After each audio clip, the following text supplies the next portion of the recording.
Assalamualaikum warahmatullahi wabarakatuh. Perkenalkan, saya Yeni Putri Aisyah dengan nomor induk mahasiswa 102190185 dan rekan saya Silma Kumairo Astin dengan nomor induk mahasiswa 102190173 yang pada kesempatan kali ini akan menjelaskan tentang kajian teori akad jual beli dalam kompilasi hukum ekonomi syariah buku 2. Yang pertama, saya akan menjelaskan tentang rukun ba'i. Adapun definisi dari rukun tersendiri ialah suatu pekerjaan yang harus dimulai sebelum melakukan pekerjaan. Rukun juga dapat dikatakan sebagai sendi ataupun dasar untuk melakukan sesuatu. Adapun rukun dalam jual beli terdiri atas 1. Adanya penjual dan adanya pembeli. 2. Adanya uang ataupun benda. Yang ketiga, adanya ijab dan qabul. Menurut Nasrun Harun, sebagaimana dikutip dari Abdul Rahman Ghazali, mengemukakan bahwa rukun jual beli hanya satu, yaitu ijab dan kabul, yaitu kerelaan atau ridho kedua belah pihak untuk melakukan transaksi jual beli.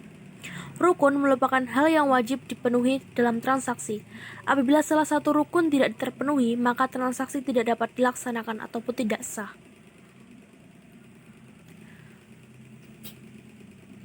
Adapun rukun ba'i dalam kompilasi hukum ekonomi syariah yang pertama adalah dalam pasal 57, pihak-pihak yang terikat dalam perjanjian jual beli terdiri atas penjual, pembeli, dan pihak lain yang terlibat dalam perjanjian tersebut.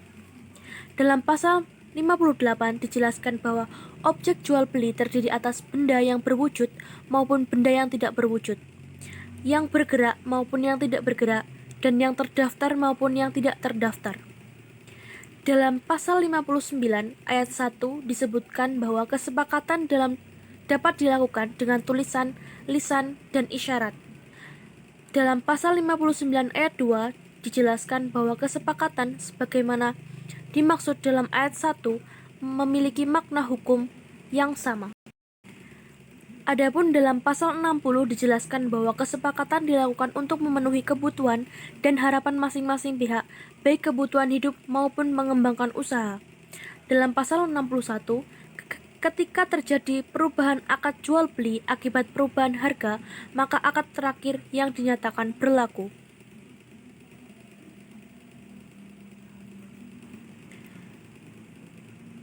Yang selanjutnya adalah contoh dari rukun ba'i.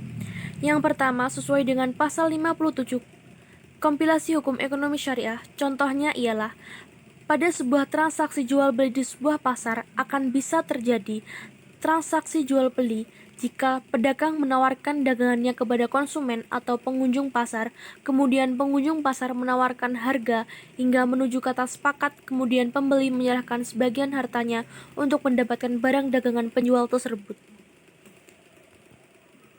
Yang kedua, contoh objek berwujud merupakan kebutuhan sehari-hari, barang furniture, barang elektronik, dan lain sebagainya. Contoh objek tak berwujud ialah piutang atas nama dengan cara piutang atas tunjuk dengan cara penyerahan surat dokumen yang bersangkutan dari tangan ke tangan dan lainnya. Contoh yang ketiga yaitu contoh benda tak bergerak, misalnya tanah dan segala sesuatu yang melekat atau didirikan di atasnya, atau pohon-pohon dan atau tanaman-tanaman yang akarnya menancap dalam tanah atau buah-buahan di pohon yang belum dipetik, demikian juga barang-barang tambang. Contoh benda bergerak ialah benda-benda yang dapat dipindahkan atau dapat berpindah, misalnya ayam, kambing, buku, pensil, meja, kursi, dan lain sebagainya. Selanjutnya yaitu kesepakatan penjual dan pembeli.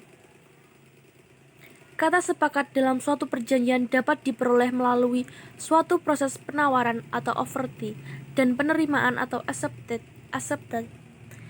Istilah penawaran merupakan suatu pernyataan kehendak yang mengandung usul untuk mengadakan perjanjian yang tentunya dalam penawaran tersebut telah terkandung unsur esensialia dari perjanjian yang akan dibuat.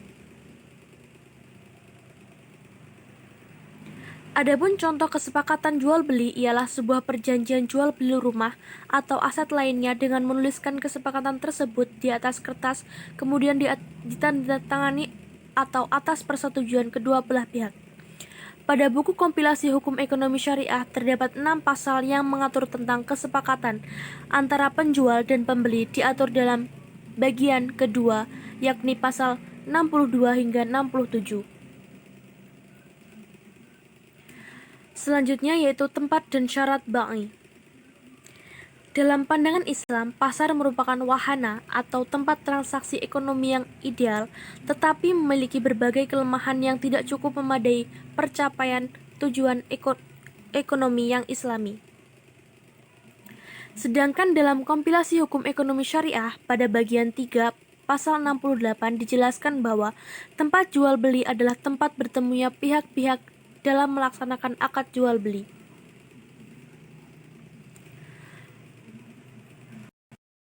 Adapun syarat umum yaitu terhindar dari ketidakjelasan, terhindar dari pemaksaan, terhindar dari pembatasan waktu, terhindar dari resiko atau spekulasi, terhindar dari kerugian, dan terhindar dari syarat yang dapat membatalkan.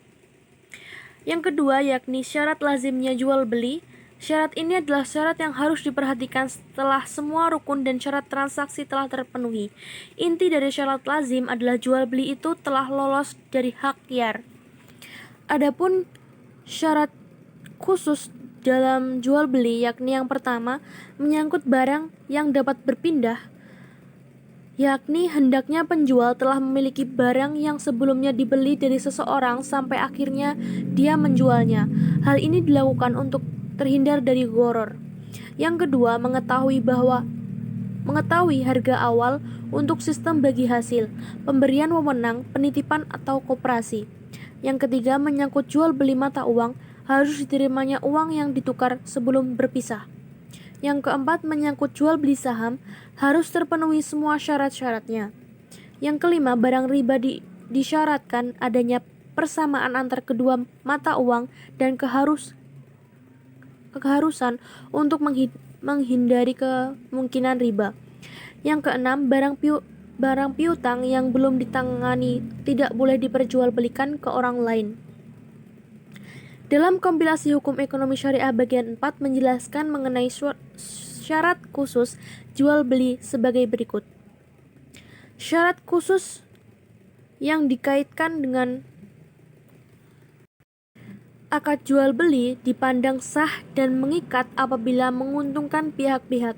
Hal ini tertera pada pasal 73. Maksud kami 73. Selanjutnya, apabila jual beli bersyarat hanya menguntungkan salah satu pihak, maka jual beli tersebut dipandang sah, sedangkan persyaratannya batal. Dalam pasal 74. Selanjutnya yaitu berakhirnya akad bai. Menurut Abdul Qadir Muhammad, berakhirnya jual beli secara normal adalah setelah penjual dan pembeli memenuhi kewajiban masing-masing sesuai dengan kesepakatan mereka.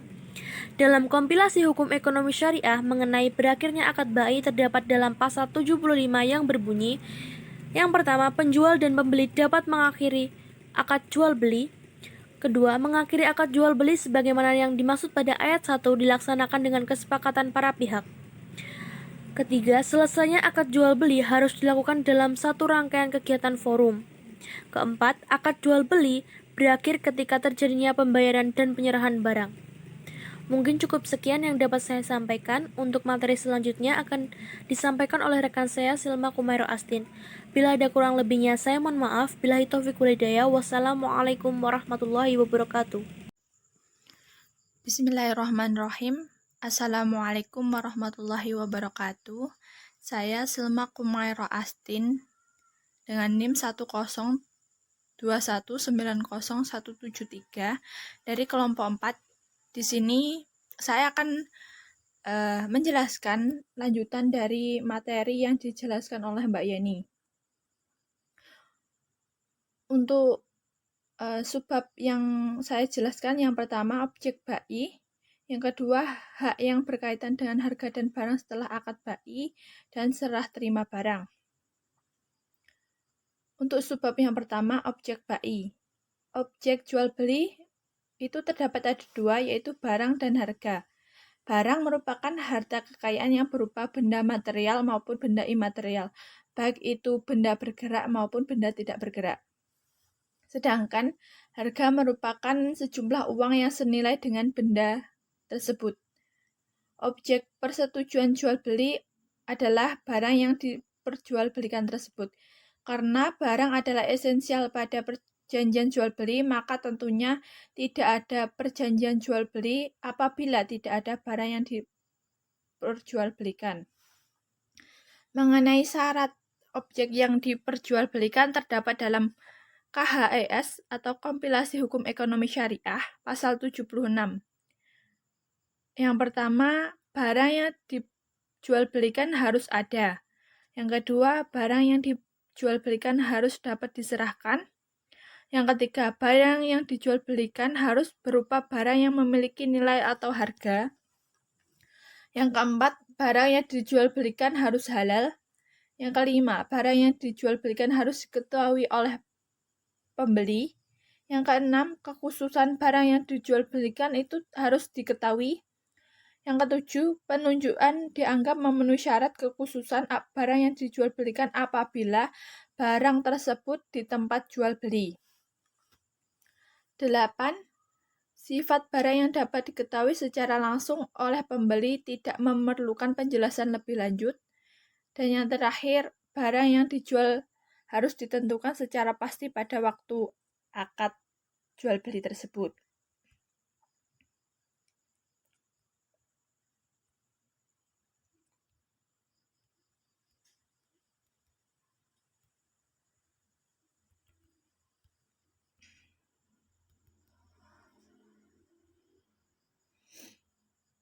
Selanjutnya, hal-hal yang mengenai pemberlakuan jual beli diatur dalam KHES pasal 77. Yang berbunyi ayat 1, barang yang terukur menurut porsi, jumlah, berat atau panjang baik berupa satuan atau keseluruhan. Ayat yang kedua, barang yang dapat ditakar atau ditimbang sesuai jumlah yang telah ditentukan sekalipun kapasitas dari takaran dan timbangan tidak diketahui. Ayat ketiga, satuan komponen dari barang yang sudah dipisahkan dari komponen yang telah terjual. Selanjutnya, ada beberapa hal yang termasuk ke dalam jual beli yang tidak disebutkan secara tegas dalam akad pasal 78.a sampai e sebagai berikut. Yang pertama, dalam proses jual beli biasanya disertakan segala sesuatu yang menurut adat setempat biasa berlaku dalam barang yang dijual meskipun tidak spesifik dicantumkan.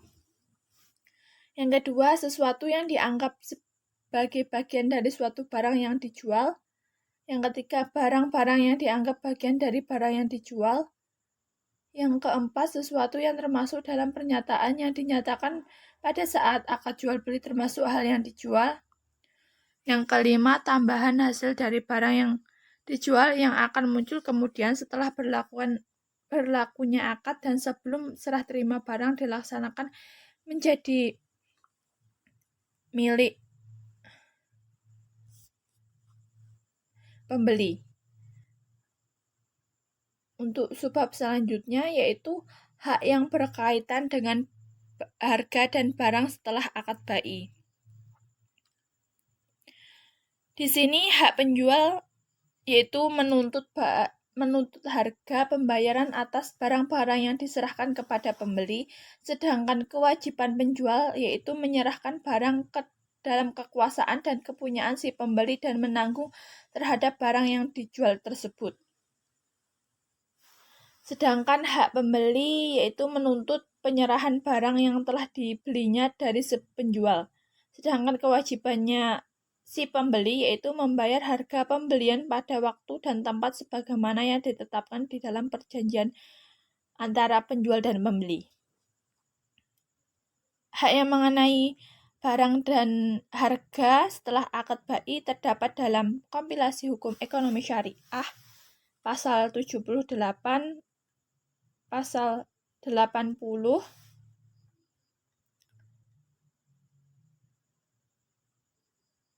untuk yang pertama, Pasal 78 ayat pertama berbunyi, penjual mempunyai hak untuk bertasyaruf terhadap harga barang yang dijual sebelum menyerahkan barang tersebut.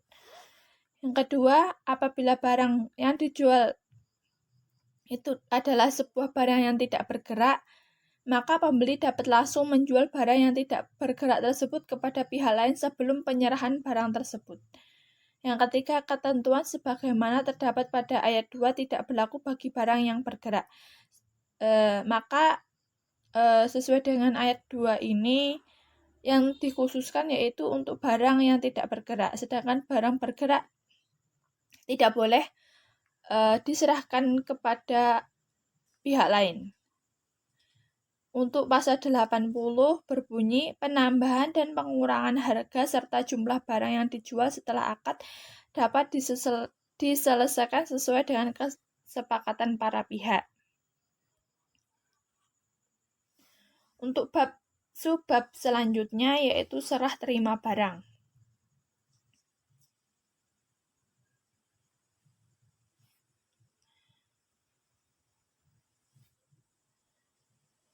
Untuk hal-hal yang mengenai serah terima barang telah diatur dan dijelaskan dalam kompilasi hukum ekonomi syariah pasal 80-90 sebagai berikut. Yang pertama, pasal 81 ayat 1 berbunyi, setelah akad dilakukan, maka pembeli wajib membayar harga dan penjual wajib menyerahkan barang kepada pembeli. Yang kedua, tata cara serah terima barang bergantung pada sifat, jenis, atau kondisi barang yang dijual tersebut. Ayat ketiga, tata cara serah terima barang sebagaimana dimaksud pada ayat 2 wajib memperhatikan kebiasaan dan kepatutan dalam masyarakat. Sehingga di sini untuk serah terima barang itu diserahkan dengan memperhatikan kebiasaan dan kepatutan dalam masyarakat atau kebiasaan yang berlaku di dalam masyarakat tersebut. Pasal 82 berbunyi, apabila pembeli berada pada pelataran atau di tanah yang akan dijual, atau apabila pembeli dari jarak dekat bisa melihat sebidang lahan atau tempat tersebut, setiap izin yang diberikan oleh penjual untuk menerima penyerahan barang dianggap sebagai penyerahan barang tersebut. Pasal 83 ayat 1 berbunyi, dalam pembayaran tunai, penjual berhak menahan barang sampai pembeli membayar keseluruhan harga yang telah disepakati. Maksud dari sini, apabila pembayaran barang tersebut secara tunai, maka penjual berhak barang tersebut untuk menahan sampai pembeli tersebut membayar keseluruhan harga yang disepakati oleh antara penjual dan pembeli. Ayat kedua, dalam penjualan secara borongan, penjual berhak menahan sebagian atau seluruh barang yang belum dilunasi tanpa mengubah harga dari setiap jenis barang. Dimaksudkan di sini bahwa jika penjual menjual suatu barang dengan borongan, maka penjual berhak menahan sebagian atau seluruh barang tersebut dari pembeli apabila pembeli belum melunasi barang tersebut. Dan penjual tidak boleh mengubah harga dari setiap barang tersebut, sehingga harus mengikuti kesepakatan antara penjual dan pembeli tersebut. Yang ketiga, hak penahanan barang hilang ketika penjual menyerahkan barang yang dijual sebelum menerima pembayaran. Yang keempat, hak penahanan barang hilang ketika penjual mengalihkan hak untuk menerima pembayaran harga barang yang dijual dari pembeli kepada orang lain dengan persetujuan pembeli mengenai pengalihan hak ini.